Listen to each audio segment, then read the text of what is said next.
The massive doors of the council chamber slid open with a hiss that echoed through the vast hall. Commander Taewon stepped forward, his polished uniform reflecting the strange purple light that filled the room. Behind him walked Dr. Yuna and Ambassador Hyunwoo, both carrying the weight of humanity's hopes on their shoulders. This was the day Earth had worked toward for 15 long years. Zenith Prime Station orbited a dead star in neutral space, built specifically for moments like this. The council chamber itself was enormous, designed to hold representatives from 50 different species. Taewon looked up at the tiered seating where alien delegates sat watching. Some had scales, others had feathers. Some breathed oxygen like humans, while others wore special suits filled with gases that would kill a person in seconds. High Chancellor Morvik stood at the center podium, his bright blue feathers rustling as he moved. His species, the Veltorians, had founded the Galactic Council 3,000 years ago. His large eyes fixed on the human delegation as they approached. "The Council recognizes the delegation from Earth," Morvik announced. His voice translated into a dozen languages simultaneously through neural implants. "Ambassador Hyunwoo, you may present your final statement." Hyunwoo stepped forward and bowed slightly. A gesture of respect he had learned was universal among many species. He had spent months preparing this speech, going over every word with linguists and cultural experts. "Honored council members," he began, his voice steady despite his racing heart. "Humanity comes before you today not as conquerors or thieves, but as students eager to learn. We have traveled far to reach your borders. We have studied your laws and embraced your protocols. We ask only for the chance to prove ourselves worthy of standing among you." He spoke for 20 minutes, detailing Earth's achievements, their peaceful colonization of nearby systems, and their commitment to the Council's principles. Yuna had helped him prepare data, showing humanity's scientific progress and cultural development. Taewon watched the alien faces carefully, trying to read their reactions. Some seemed interested. Others looked bored. A few appeared openly hostile. When Hyunwoo finished, Morvik nodded slowly. "The Council thanks Earth for its presentation. We will now hear from Councillor Velthras, who will speak for those opposed to humanity's membership." A massive reptilian creature rose from its seat. Velthras was nearly 3 meters tall, covered in dark green scales that looked like armor. His species, the Draxians, controlled 12 star systems and commanded one of the Council's largest military forces. "This Council has maintained peace for millennia," Velthras said, his voice deep and rumbling. "We have done so by being selective. Humanity is too young, too aggressive, too unpredictable. Their history is written in blood. War after war, conflict after conflict. They have barely stopped fighting each other, and now they want to join us?" Taewon felt anger rising in his chest, but he kept his face neutral. Every species in this room had violent histories. The Draxians themselves had conquered 6 other species before joining the Council. "Humanity expands too quickly," Velthras continued. "They consume resources without restraint. They modify their own genetics without ethical consideration. They build weapons of terrible power. In less than a century of space travel, they have spread across a dozen worlds. What will they do with 1,000 years? 1,000,000? The chamber filled with murmurs. Some delegates nodded in agreement. Yuna leaned close to Taewon and whispered, "He's afraid of us." Taewon nodded slightly. That was exactly what he was thinking too. The debate continued for hours.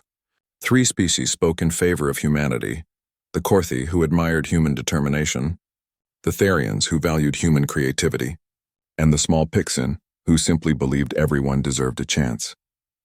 But 47 species spoke against them or remained silent, which counted as opposition under Council rules. Finally, Morvik called for the vote. All in favor of granting Earth membership in the Galactic Council.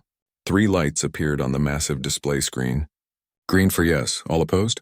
47 red lights filled the screen. The chamber fell silent. Hyunwoo's shoulders sagged. Yuna closed her eyes. Taewon just stared at the screen, his mind already racing ahead to what came next. "The motion fails," Morvik announced. "Earth's petition for Council membership is denied." "On what grounds?" Hyunwoo's voice rang out louder than he intended. "We have met every requirement. We have passed every test. We have waited patiently and followed every rule." Morvik's feathers ruffled slightly. "The Council has spoken, Ambassador. The decision is final." "This is injustice," Hyunwoo said, his voice shaking with emotion. "You judge us for our past while ignoring your own." Every species here has blood on their hands. The only difference is that ours is more recent. Enough, Veltros hissed. You prove our point with this outburst. Humanity is too emotional, too unstable. Taewon placed a hand on Hyunwoo's shoulder, gently pulling him back. He stepped forward himself, his military bearing evident in every movement. We understand the Council's decision, Taewon said calmly, though his jaw was tight. But know this, humanity did not travel the stars seeking permission to exist. We came here hoping to find friends. Instead, we found fear and prejudice dressed up as wisdom. He looked around the chamber, meeting the eyes of as many delegates as possible. You have made your choice today. Now we will make ours. We will return to our space and we will remember this moment. We will remember who stood with us and who stood against us. And we will continue to grow, to learn and to thrive with or without your blessing. The silence that followed was different now. It was not the silence of judgment, but of uncertainty. You have 72 hours to leave Council space, Morvik said quietly. After that, any human vessels found in our territory will be considered hostile.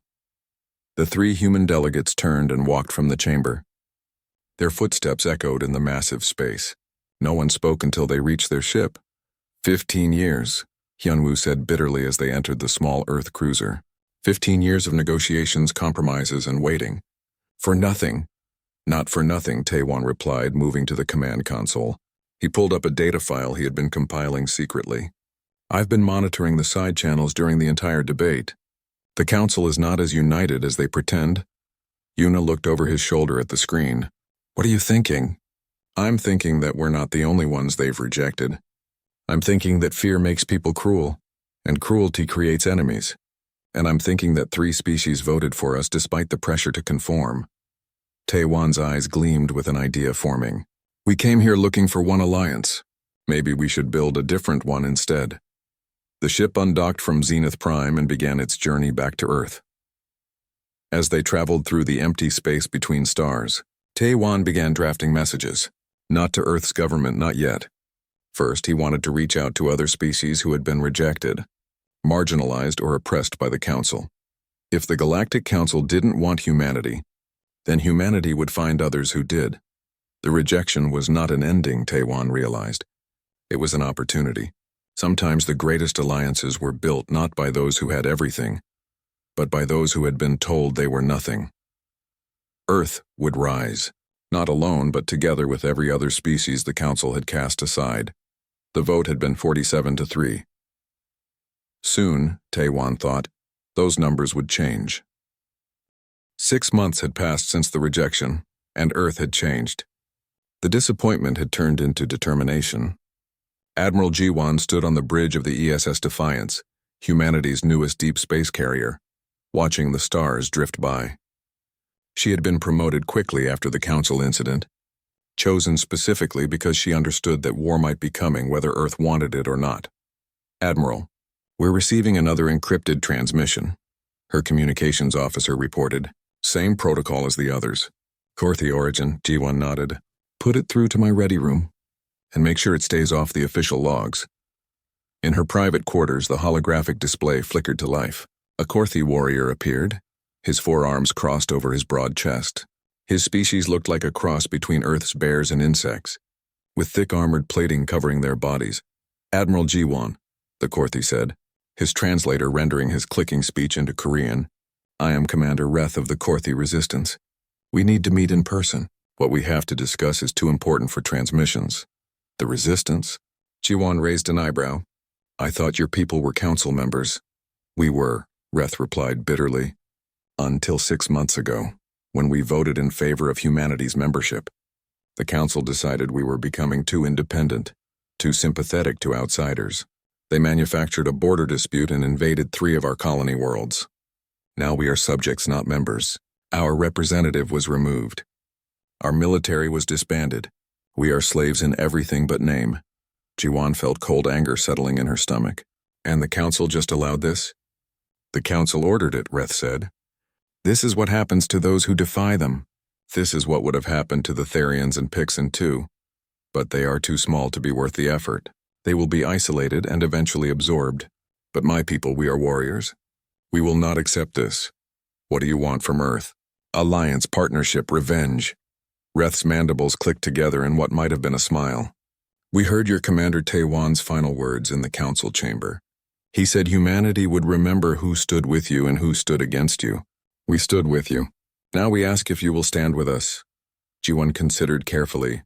This was beyond her authority, but Taiwan had given her broad discretion for exactly these kinds of situations. Earth's government had quietly decided that if opportunities arose to build alliances outside the council, they should be pursued. "Send me coordinates," Jiwon said. "I'll bring one ship. You do the same. We'll talk." The meeting took place in an asteroid field far from any inhabited system. Jiwon brought her best security team, but Reth came alone except for 2 guards. They met on Jiwon's ship in a conference room that suddenly felt very small with 3 massive Korthi inside. For 2 hours they talked.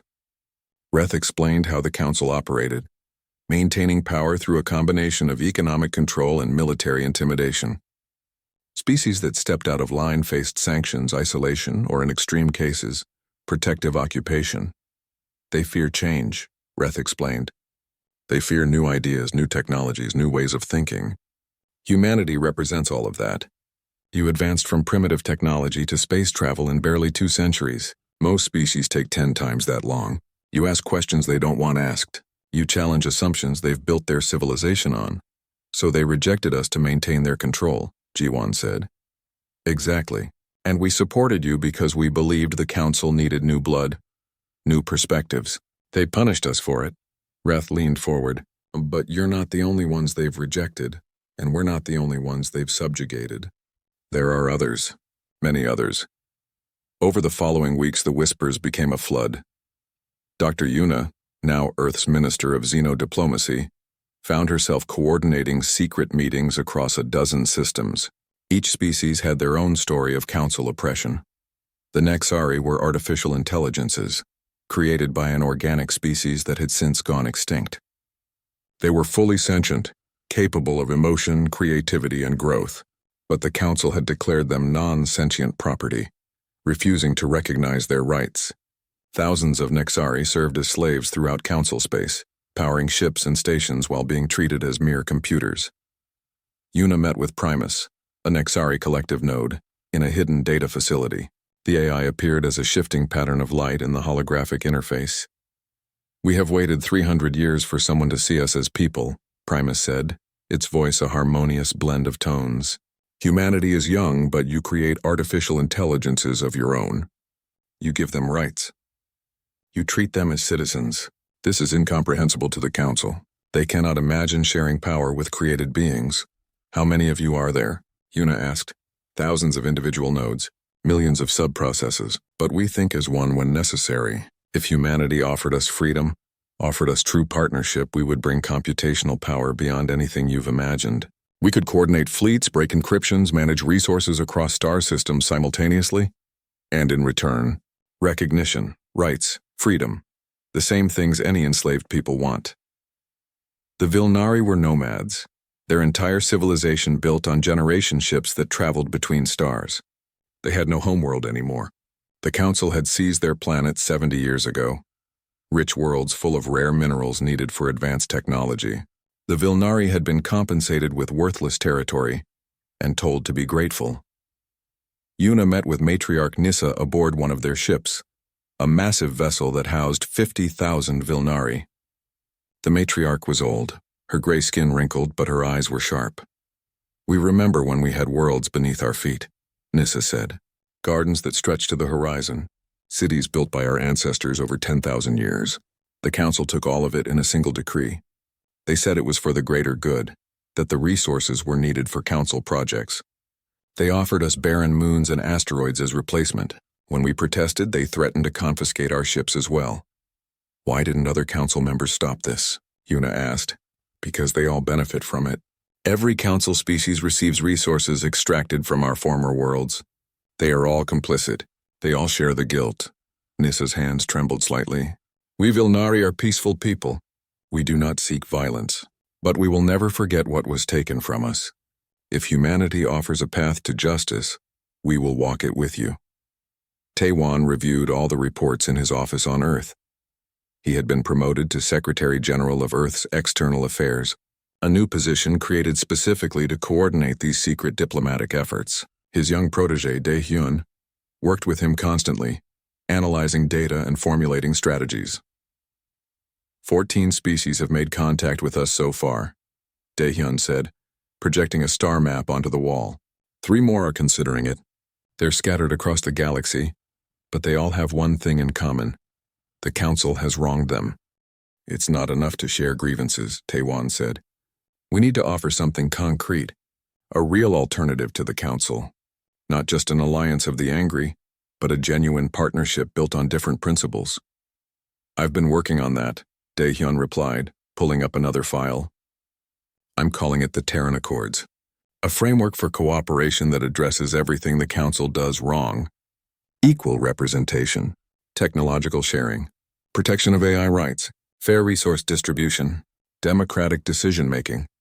Taewon read through the document carefully. It was ambitious, perhaps too ambitious. But ambition was what the moment required. We'll need to meet in person, he said. All of us together. A summit where we can negotiate face-to-face and establish trust. That's risky, Dae-hyun warned. If the Council finds out, they'll see it as a direct threat. It is a direct threat, Taewon replied. That's the point. Before they could proceed, reality imposed itself violently. A joint human-Korthi research outpost on the edge of contested space came under attack. Council enforcer ships appeared without warning, claiming the station violated territorial agreements. 17 people died in the assault, 8 humans and 9 Korthi. The attack was broadcast across Earth's networks within hours. Ji-won responded immediately, dispatching 3 warships to evacuate the survivors and secure the area. But the damage was done. The Council had drawn blood. Earth's government convened an emergency session.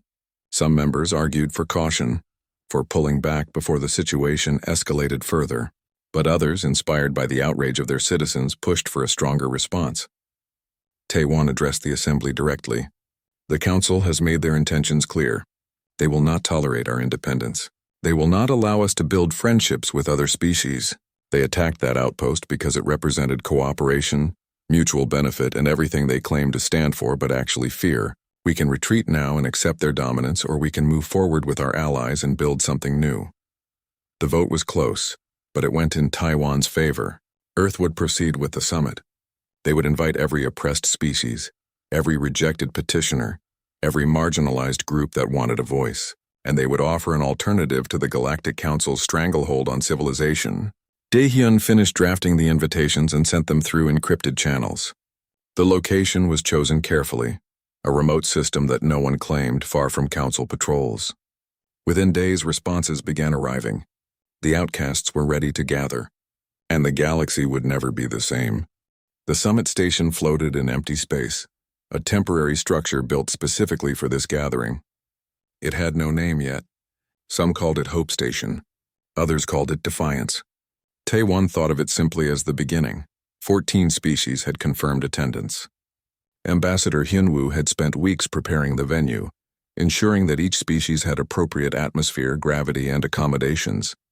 It was a logistical nightmare, but somehow they had managed it. Taewon stood in the main conference chamber, watching the delegations arrive through the viewport. Korthi warships appeared first, their vessels bristling with weapons even though this was supposed to be a peace conference. The Nexari came next, their ships unlike anything else in the galaxy, smooth and flowing like liquid metal. The Vilnari arrived in their massive generation ships, vessels that were cities unto themselves. Captain Mina, commander of humanity's first joint species warship, the ESS Unity, provided security for the station. She was young for such responsibility, but she had proven herself exceptional in dealing with different cultures and protocols. Her crew included humans, Korthi, and even 2 Nexari who had volunteered to help coordinate systems. All delegates have arrived safely, Mina reported to Taewon. No signs of Council surveillance, but we're maintaining full alert status. Good, Taewon replied. Let's make history. The conference chamber was circular with no head table. Every species sat at the same level, facing each other as equals. This was deliberate. The Council's chamber had tiers that literally placed some species above others. This would be different. Taewon stood to address the assembly. Representatives from 14 species watched him. Korthi warriors, Nixari nodes, Vilnari elders, and 11 others, each with their own grievances against the council. We gather here as outcasts, Taiwan began, speaking slowly so translators could keep up. Each of us has been rejected, oppressed, or exploited by the Galactic Council. They have treated us as lesser beings, as problems to be managed rather than people to be respected. Today we have the opportunity to build something better. He gestured to Hyunwoo, who activated a holographic display in the center of the chamber. The text of the Terran Accords appeared, floating where everyone could see it. Earth proposes a new alliance, built on principles that the Council claims to honor but consistently violates. Equal representation for all member species. Open sharing of technology and knowledge. Recognition of artificial intelligence as sentient beings with full rights. Fair distribution of resources. And most importantly, democratic decision-making where no single species holds permanent power. A Korthi commander named Kale stood up. He was massive even for his species, with scars covering his armored plating. These are fine words. But humanity is young. Your civilization spans barely a dozen worlds. The Korthi control 30 systems with populations in the billions. Under equal representation, our voice would be no louder than yours. Why should we accept this? It was a fair question, and Taiwan had expected it. Because strength is not the same as wisdom, he replied. The Council operates on the principle that older, larger civilizations deserve more power. That system has created exactly the injustices that brought us all here. We propose something radical, that good ideas should be judged on their merit, not on the size of the fleet behind them. Primus, the Nexari collective, spoke next. Its voice came from speakers throughout the chamber, harmonious and strange. Humanity offers us recognition as sentient beings. This alone makes your proposal worthy of consideration. But we must ask, what prevents this new alliance from eventually becoming the same as the Council? Power corrupts. Even well-intentioned organizations can become tyrannical given time. Daehyun stood up to answer this one. He had prepared extensively for exactly these objections. The accords include rotation of leadership, he explained. No species can hold the primary administrative position for more than 5 standard years. After that, it must pass to another member. We also propose a review system where any member species can call for a vote to modify the accords themselves if 51% of members agree. The structure must be flexible enough to grow and change. And military power? Kyle asked. The Council maintains enforcers who serve Council interests above their own species. How do we prevent that? Each species maintains its own military, Taiwan said. There is no central enforcement arm that can be turned against members. Instead, we create mutual defense pacts. If any member is attacked, all members can choose to respond. But no species is forced to participate in wars they don't believe in. The debates continued for hours. Every species had concerns, suggestions, and demands. The Vilnari wanted guarantees that their ships would be recognized as sovereign territory. The Nexari needed assurances that they wouldn't be treated as property if they traveled through member space. Smaller species worried about being dominated by larger ones despite the equal representation. Matriarch Nissa of the Vilnari raised a critical point. What does humanity gain from this arrangement? You offer your industrial capacity, your military technology, your diplomatic connections. You give up the possibility of dominant status even though you're founding this alliance. Forgive my suspicion, but such generosity makes me wonder about hidden motives. Taiwan smiled slightly. Humanity gains what we've wanted from the beginning. Partners. The Council rejected us because we're different, because we change too quickly, because we question their assumptions. Fine. We'll build our own community with others who value those qualities. We'll share what we have because we believe that raising everyone up benefits us all. Call it idealism if you want. Call it enlightened self-interest. Either way, we mean it. There was silence for a moment, then Nissa nodded slowly. The real work began after that. Committees formed to handle specific issues, trade regulations, technology sharing protocols, immigration standards, and defensive strategies. Hyunwoo coordinated everything, moving between groups and mediating disputes. On the 3rd day of the summit, Mina rushed into the conference chamber, her face pale. "We have a problem," she announced. Security found a spy among the station staff. A Therian, supposedly part of the maintenance crew. They've been transmitting data to Council space. Everyone started talking at once. Kale's hand moved to his weapon. Primus's processors hummed with increased activity. How much did they learn? Taewon demanded. Everything, Mina replied grimly. They know about the Accords. They know which species are here. They know what we're planning. As if summoned by the revelation, alarms began blaring throughout the station. Mina's communicator lit up with urgent messages. Council Enforcer fleet just emerged from hyperspace, she reported. 12 warships. They're broadcasting a demand for all vessels to stand down and prepare for boarding. Taewon looked around the chamber at the assembled delegates. This was the moment. They could scatter, go back to their separate corners of the galaxy and pretend this never happened. Or they could stand together. Battle stations, Kale said, standing up. His 3 subordinates moved with him, already preparing to return to their ships. The Korthi do not flee. The Nexari will coordinate defensive systems, Primus added. We can link all ships into a unified tactical network if you grant us access. The Vilnari have weapons, Nisa said quietly. Old weapons. Powerful weapons. We are peaceful people, but we are not helpless. One by one, the other species volunteered their capabilities. Taewon felt something he had never expected. Hope mixed with fear, unity forged in crisis. Captain Mina, he said formally, you have command of the defensive fleet. Coordinate with all species present. Primus, link them together. Everyone else, we have accords to finish signing. The battle was brief but intense. Council Enforcers had superior numbers, but they faced a coordinated defense unlike anything they'd encountered. The Korthi fought with fierce determination. The Nexari predicted enemy movements with impossible accuracy. Human ships used unconventional tactics that confused the rigid council formations. The Vilnari's ancient weapons proved devastatingly effective. Most importantly, they fought together. When a Korthi ship's shields failed, human vessels moved to cover it. When council ships tried to flank the formation, Vilnari vessels repositioned to block them. The Nexari coordinated everything, turning 14 separate fleets into one unified force. The council fleet withdrew after losing 3 ships and suffering heavy damage to 5 others. They had expected easy targets. Instead, they found a coordinated alliance willing to defend itself.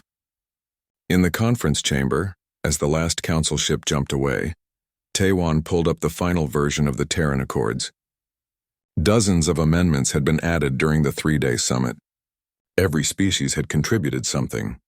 I move that we vote on the Accords as written, he said formally. Seconded, Kale rumbled. The vote was unanimous.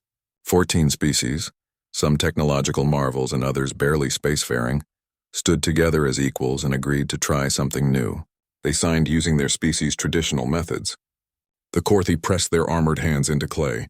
The Nexari added their digital signatures. The Vilnari used ink made from flowers that no longer grew on worlds they no longer owned. Humans signed with a simple stylus on electronic displays. We are no longer outcasts, Taewon said as the last signature was added.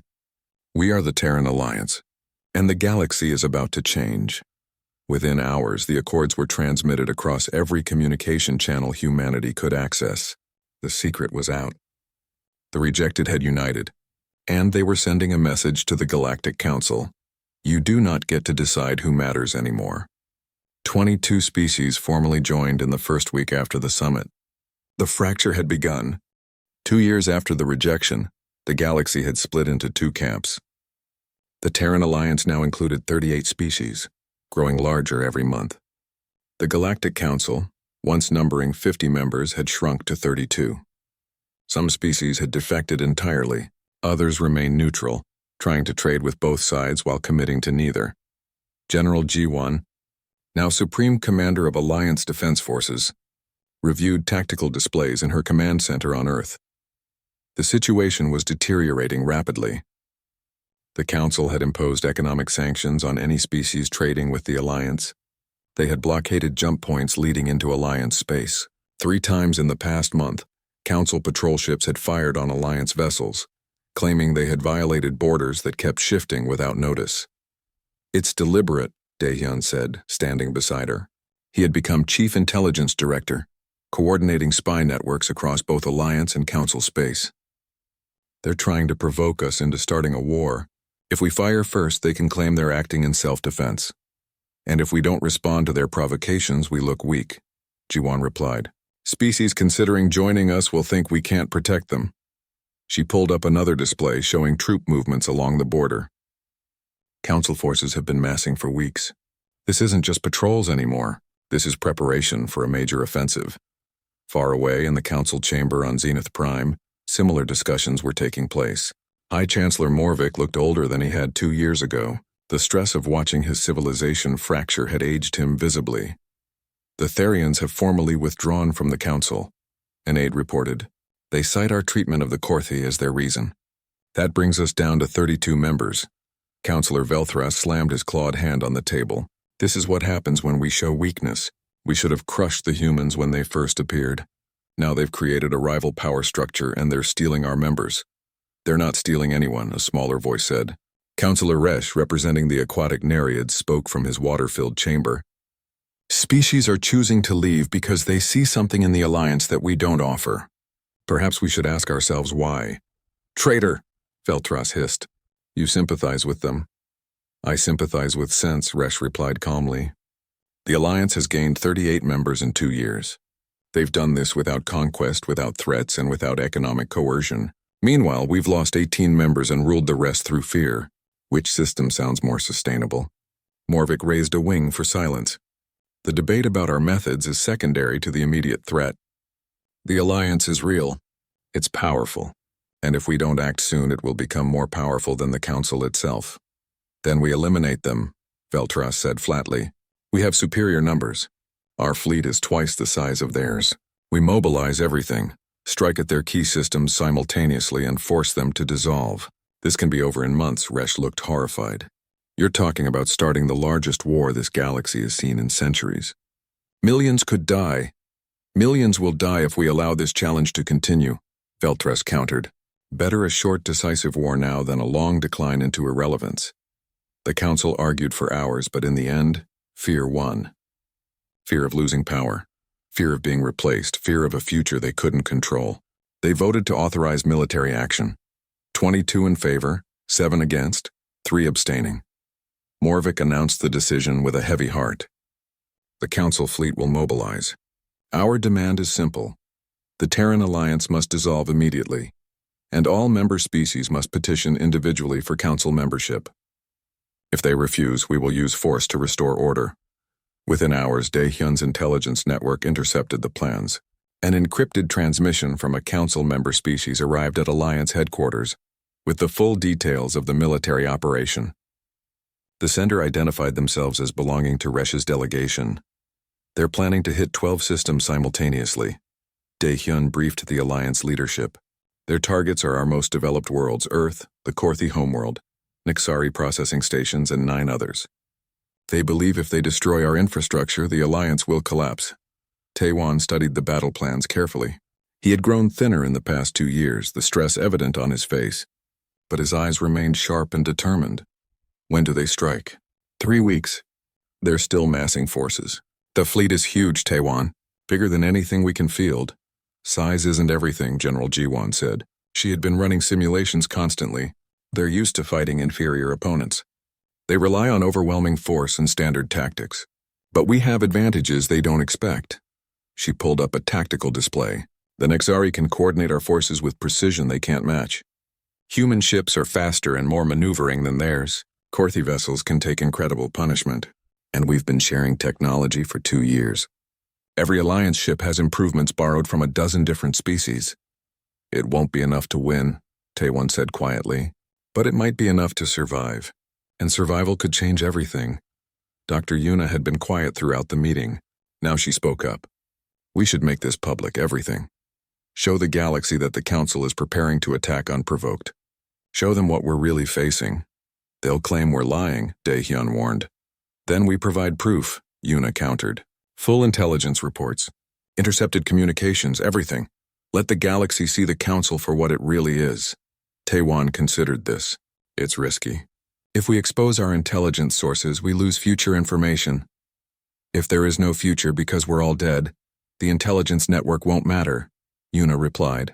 This is about winning hearts and minds, not just battles. She was right. Taewon knew it immediately. This war wouldn't just be fought with ships and weapons. It would be fought in the court of public opinion across 1,000 worlds. Do it, he ordered. Release everything. Let the galaxy see what the Council has planned. The broadcast went out on every channel the Alliance could access. Una herself presented it, her calm demeanor contrasting with the shocking evidence she revealed. Intercepted Council communications showed their plans in detail. Battle maps, target lists, casualty estimates that ran into the millions. Most damning of all was a recorded conversation between Veltras and one of his subordinates, where he casually discussed acceptable civilian losses as necessary to maintain Council authority. The response was immediate and dramatic. Protests erupted on Council member worlds. Several species that had remained neutral immediately announced they would join the Alliance if the Council proceeded with the attack. Even some Council members, seeing the evidence of what their leaders planned, began to question whether they were on the right side.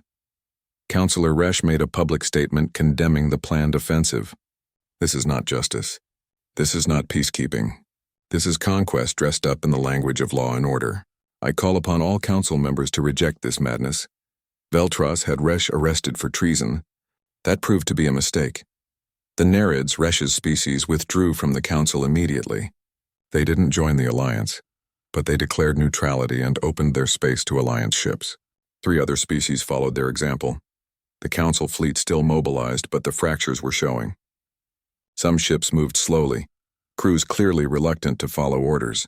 Others defected entirely, seeking asylum in Alliance space. Jiwan positioned Alliance forces carefully. She couldn't stop the Council fleet, but she could make them pay for every light year they advanced. She established defensive positions at key jump points, forcing the Council to either fight through them or take longer routes. The Nexari worked tirelessly, coordinating defensive networks across all threatened systems. They predicted enemy movements and positioned Alliance ships to maximum advantage. Primus had grown more sophisticated over 2 years of working with biological species, learning to anticipate not just logical tactics but emotional ones. The Council commander is aggressive, Primus reported during one planning session. Analysis suggests he will take risks to achieve quick victory. We can exploit this, like how? Jiwan asked. We make him angry. We retreat just enough to frustrate him, fight just hard enough to bloody his fleet, and lead him into positions where we have advantage. He will become impatient. Impatience leads to mistakes. It was a dangerous plan, but all their options were dangerous. The Council fleet arrived at Haven Station, a major Alliance outpost at the border between Council and Alliance space. It was defended by combined forces, human ships, Korthi battle cruisers, Vilnari support vessels, and others from a dozen species. Admiral Yo Jin, one of Jiwan's best commanders, led the defense from her flagship. She watched the massive Council fleet emerge from hyperspace and felt ice in her veins. There were so many ships, hundreds of them. All ships, she broadcast calmly. Hold your positions. Make them come to us. Fight smart, fight together, and remember why we're here. The Battle of Haven Station began with Council ships advancing in perfect formation, expecting easy victory. They found something very different. Alliance forces fought with coordination and creativity that shocked the Council commanders. Human ships darted in and out, hitting hard and retreating before they could be pinned. Korthi vessels formed a wall that seemed impossible to break. The Nexari predicted every Council maneuver and countered it before it fully developed. The battle lasted 17 hours. Haven Station was destroyed, but the Council fleet was bloodied worse than it had been in centuries. They lost 27 ships destroyed and 43 damaged. The Alliance lost fewer ships but couldn't hold the station. Most importantly, the battle was broadcast across the galaxy. Everyone saw how hard the Alliance fought. Everyone saw Council ships destroying civilian sections of the station. Everyone saw the Council's overwhelming force barely achieving victory against a smaller defensive fleet. Public opinion shifted further. More species declared neutrality.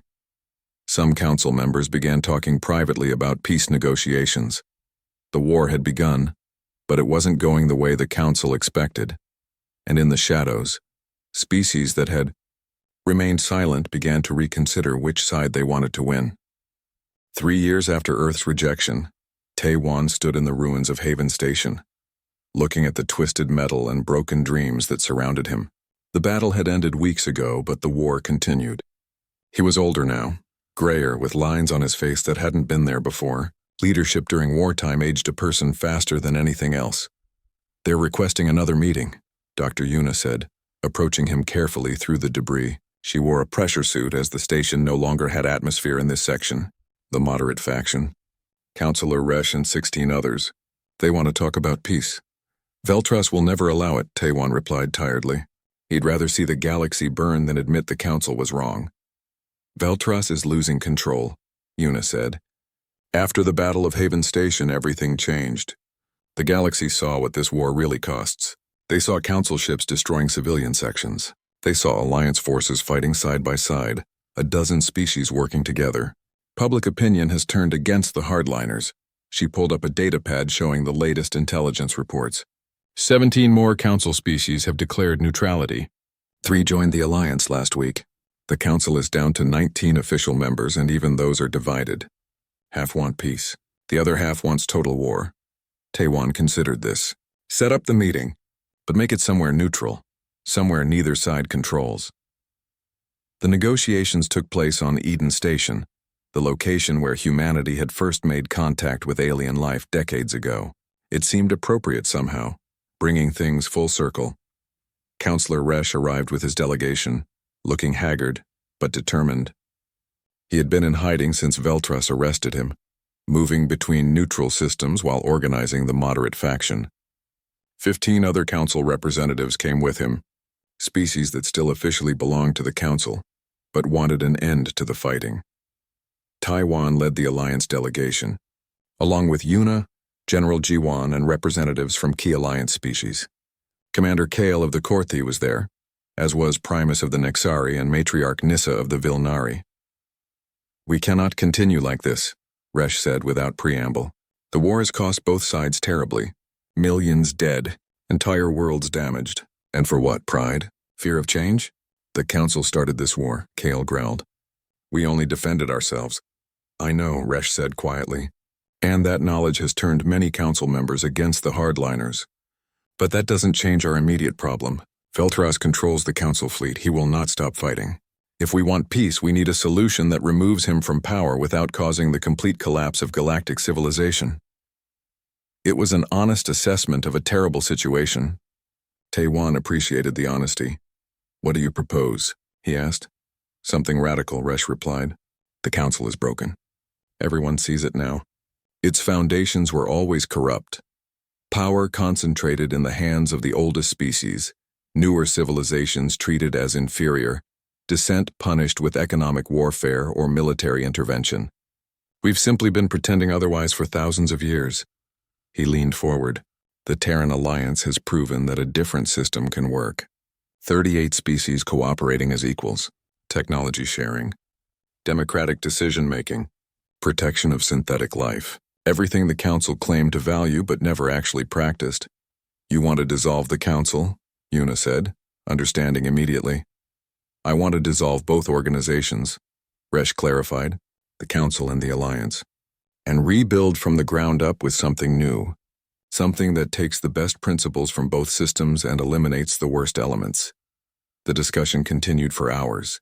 Resh's proposal was ambitious almost to the point of absurdity. Create a new galactic organization, open to all species regardless of their previous allegiances. Base it on the Terran Accords but modified to incorporate some traditional council structures that had actually worked. Most importantly, give it a fresh start, free from the baggage of either side. "The hardliners will never accept this," Jiwan warned. "Veltras has his fleet. He has loyal followers among the council military. He'll fight any attempt to dissolve the council. Then we'll need to make sure the rest of the galaxy doesn't support him," Yuna said thoughtfully. "We've been broadcasting the truth about this war. Let's broadcast the truth about this peace. Show everyone what we're proposing. Make Veltras the one standing in the way of ending the violence." Daehyun, monitoring from Alliance headquarters, sent an urgent message. "We're detecting massive fleet movements in council space. Veltras is consolidating forces. It looks like he's preparing for a final push. He knows he's losing political support," Taiwan realized. "He wants to win militarily before the moderates can undermine him further." "Where is he heading?" "Earth," Daehyun replied grimly. "He's coming straight for the Alliance capital. If he destroys Earth, he thinks the Alliance will collapse. The room fell silent. Earth was heavily defended, but against the entire remaining Council fleet it might not be enough. How long do we have? G1 asked, already calculating defensive strategies. 4 days. Maybe 5. Taiwan made a decision. Councillor Resh, can you convince the moderate Council species to send their ships to defend Earth alongside us? Resh looked shocked. You want Council ships to protect Earth from other Council ships? I want to show the galaxy that this isn't Council versus Alliance anymore, Taiwan replied. It's those who want peace versus those who want eternal war. If your ships join ours at Earth, if we stand together publicly, Veltras becomes isolated. He becomes the one attacking the combined will of most of galactic civilization. It was brilliant and terrifying. Resh conferred with his colleagues briefly, then nodded. We'll do it. But you understand that many of our ship's crews are afraid of humans. They've been told for years that you're dangerous, unpredictable, violent. Then they'll see us at our best, Yuna said. Fighting not for conquest but for survival. Not alone, but alongside anyone who values peace. The next 4 days were chaos. Alliance ships rushed to Earth from across their territory. Council moderate species mobilized their fleets despite orders from the hardliners to stand down. The Nexari worked overtime coordinating everything, linking together the most diverse fleet ever assembled. Fleet Admiral Mina, now in command of humanity's orbital defense platforms, watched the assembled forces with awe. Human ships alongside Korthi battlecruisers, Vilnari generation ships that had been retrofitted with weapons, Nexari vessels that moved like liquid metal through space, and now, ships flying Council colors but standing with the Alliance. Species that had fought each other weeks ago now protected the same space. Veltras arrived with his hardliner fleet, expecting to find Earth alone and vulnerable. Instead, he found 200 ships from over 40 different species, arranged in defensive formation. Taiwan broadcast directly to Velthras's flagship. This ends now. You can see that the galaxy doesn't support this war anymore. Your own Council members stand against you. Surrender and accept peace negotiations.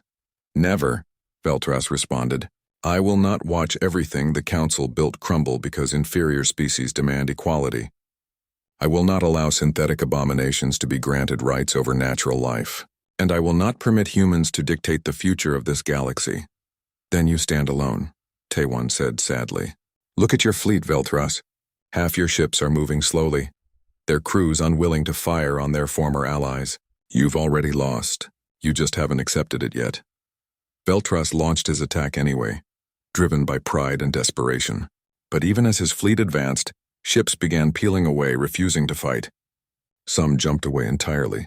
Others simply drifted, weapons cold, crews in mutiny. The battle was brief. Moderate Council ships and Alliance forces fought side by side, targeting only those vessels still loyal to Veltras. The hardliner fleet crumbled quickly without full support. Within 2 hours, it was over. Velthras's flagship was disabled, its weapons destroyed but life support intact. He was taken into custody by his own people, arrested by moderate Council representatives who arrived with warrants charging him with war crimes. In the aftermath, as damaged ships limped away and rescue operations began, Taiwan addressed the combined fleet from Earth's surface. Today proves what should have been obvious from the beginning. We are stronger together than apart. We are better when we cooperate than when we compete. We are wiser when we listen to diverse voices than when we enforce conformity. He paused, looking up at the ships in orbit. So many different species, all working toward the same goal. 3 years ago, the Galactic Council rejected humanity. They said we were too young, too violent, too different. Today, many of those same Council members fought beside us to protect Earth. Not because they suddenly think we're perfect, but because they recognize that the old system was broken, that fear and exclusion benefit no one, that we need something better. The negotiations that followed took months. The Treaty of Eden, named for the station where peace talks began, dissolved both the Galactic Council and the Terran Alliance. In their place rose the Galactic Union of Free Worlds, an organization based on modified Terran Accords principles, but incorporating the best elements of Council tradition. Every species was represented equally, regardless of size or age. Artificial intelligences were granted full citizenship rights. Technology sharing became mandatory among members. Military action required approval from 60% of the membership, preventing any single faction from declaring war unilaterally. and leadership rotated every 5 years, with no species eligible for consecutive terms. High Chancellor Morvik, who had led the council during its final years, spoke at the Union's founding ceremony. I spent decades defending a system I believed in, a system I thought brought order and prosperity to the galaxy. But I was wrong. That system was built on excluding those we didn't understand, and silencing those who challenged us. This new union born from our failures and our hopes represents something better. I only regret we didn't see it sooner. Taewon was offered the position of First Union Secretary General, but he declined. This organization can't begin with human leadership, he said. That defeats the entire purpose. Instead, Councillor Resh took the role, with Taewon serving as his deputy. It was symbolic and practical, a former council member and a former alliance founder working together. Earth was granted a founding seat alongside every other member species. They had fought for recognition and earned it, but not through dominance or conquest, through resilience, cooperation, and showing the galaxy that better things were possible. 5 years later, Fleet Admiral Mina stood on the bridge of her ship, the Unity, departing Earth for a mission to the outer reaches of known space. Her crew was more diverse than ever. Humans worked alongside Korthi, Nixari, Vilnari, and species that had once been Council, Alliance, or neutral. They were heading to contact species that had remained isolated to invite them to join the Union. Behind her, visible through the viewport, Earth gleamed blue and green. 200 species had representatives on the planet now, attending the Union's anniversary celebration. The galaxy had changed in ways that would have seemed impossible a few years ago. Dr. Yuna, now the Union's chief diplomat, stood on Earth watching ships depart. Beside her, Daehyun reviewed reports on new species making contact, seeking membership. "Do you think it will last?" Daehyun asked. "This peace we've built?" Yuna considered the question carefully. "Nothing lasts forever, but we've built something resilient, something flexible enough to adapt. We've proven that different species can work together despite their differences. That's more than the Council ever managed." Taewon, now serving as Earth's ambassador to the Union, joined them. He was older, grayer, but there was contentment in his eyes that hadn't been there before. "The Council rejected us," he said quietly. "They said we weren't ready to join galactic civilization. They were right, but not in the way they thought. We weren't ready to join their civilization because we needed to help build something better." Above them, ships from 200 worlds crossed the sky, heading out to explore, to trade, to learn, and to teach. The galaxy had been fractured by fear and healed by cooperation. It wasn't perfect. It would never be perfect. But it was better than what came before. And sometimes better was enough.